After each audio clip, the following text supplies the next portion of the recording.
नमस्कार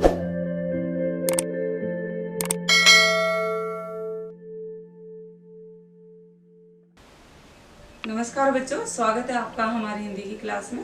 तो बच्चों, आज हम हमारी हिंदी की क्लास में करेंगे मीराबाई का जीवन परिचय।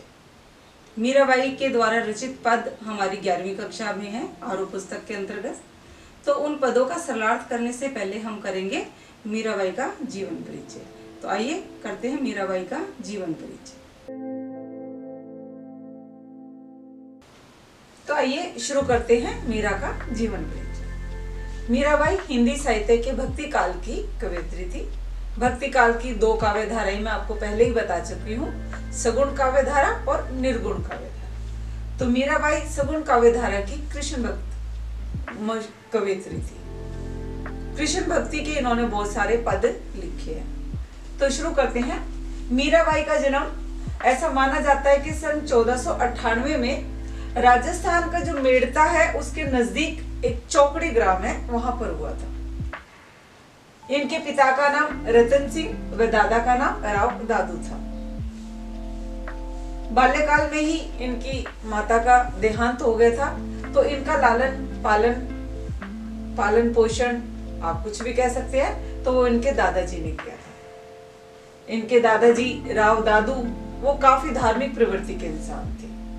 तो बचपन से ही मीराबाई में भक्ति की जो भावना वो अंकुरित हो चुकी थी, क्योंकि दादाजी साधु संतों के साथ रहते थे, भजन कीर्तन में ध्यान करते थे। तो उन्हीं से मीराबाई भी प्रभावित हुई थी और उनमें भक्ति की भावना बचपन में ही आ गई थी। अब ये मात्र 12 वर्ष की ही थी कि इनका विवाह मेवाड़ के जो राणा सांगा है उनके पुत्र, ज्येष्ठ पुत्र, बड़ा पुत्र था उनका, उसके भोजराज, उनके साथ उसका विवाह कर दिया गया था। बाल विवाह प्रथा थी, मात्र 12 वर्ष की आयु में ही इनका विवाह हो गया था भोजराज के साथ। लेकिन मीराबाई अपने वैवाहिक जीवन का ज्यादा आनंद नहीं ले पाई। विवाह के कुछ समय बाद ही इनके पति भोजराज का देहांत हो गया, अर्थात ये विधवा हो गई। तो उस समय महिलाओं के लिए अनेक प्रथाएं थी, पर्दा प्रथा था, और विवाह जो विधवाएं होती थी उनके लिए तो बहुत ही कठिन जीवन होता था। बाहर नहीं जा सकती थी, राजपूत थे जैसे राणा परिवार से थी, तो इनकी तो मर्यादाएं और अधिक होती थी। पति की मृत्यु हो गई, उसके बाद जब इनके ससुर राणा सांगा की भी मृत्यु हो गई, तो इनके परिवार वालों ने इन पर तरह तरह के अत्याचार किए। कारण क्योंकि मीराबाई में बचपन से ही भक्ति भावना आ गई थी। भगवान कृष्ण को वो अपना पति मानने लगी थी, आराध्य थे भगवान कृष्ण उनके, और वो उनकी आराधना करती थी। भगवान कृष्ण की आराधना में वो इतनी लीन हो गई थी कि वो साधुओं के साथ, संतों के साथ बैठकर भजन कीर्तन करती थी और सत्संग में पैरों में घुंघरू बांधकर नाचती थी, जो कि जो राणा परिवार की मर्यादा थी उनके बिल्कुल विपरीत थी। तो इसी प्रकार उनके परिवार ने उन पर तरह तरह के अत्याचार किए। और ऐसा माना जाता है कि 1546 में द्वारका धाम में जो श्री रणछोड़ जी का मंदिर है उसमें मीराबाई भगवान कृष्ण की मूर्ति में समा गई थी। इनकी मृत्यु के बारे में ऐसा कहा जाता है। तो उनकी रचनाएं हैं, बहुत प्रसिद्ध रचनाएं हैं।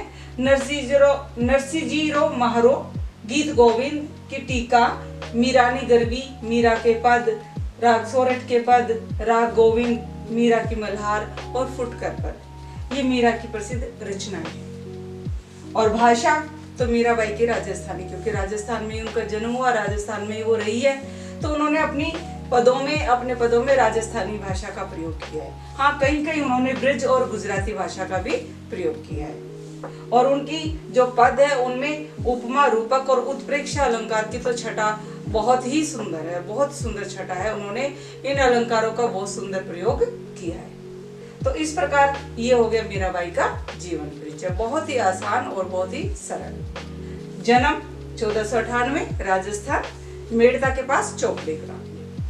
पिता का नाम रतन सिंह, दादा का नाम राव दादू। इनके बचपन में ही माता का देहांत हो गया था, तो पालन पोषण दादा ने किया। दादा के पास ही पढ़ाई लिखाई हुई इनकी, और 12 वर्ष की कम उम्र में इनका विवाह हो गया था मेवाड़ के राणा सांगा के पुत्र, जो राणा सांगा थे उनके पुत्र भोजराज के साथ हो गया था। विवाह के कुछ समय बाद ही पति का देहांत हो गया था, तो इनको विधवा का जीवन बिताना पड़ा। विधवा के लिए समाज में तरह तरह की बंधन थे, मर्यादाएं थी, जिनको लागना सही नहीं था। उसके बाद 1546 में द्वारका धाम में जो श्री रणछोड़ जी का मंदिर है, उनकी मूर्ति में ये समा गई। तो ये हमारा मीराबाई का जीवन परिचय। तो ये तो था मीराबाई का जीवन परिचय, बहुत ही संक्षिप्त सा और बहुत ही आसान सा है। आशा करती हूँ आप सबको समझ में आ गया होगा।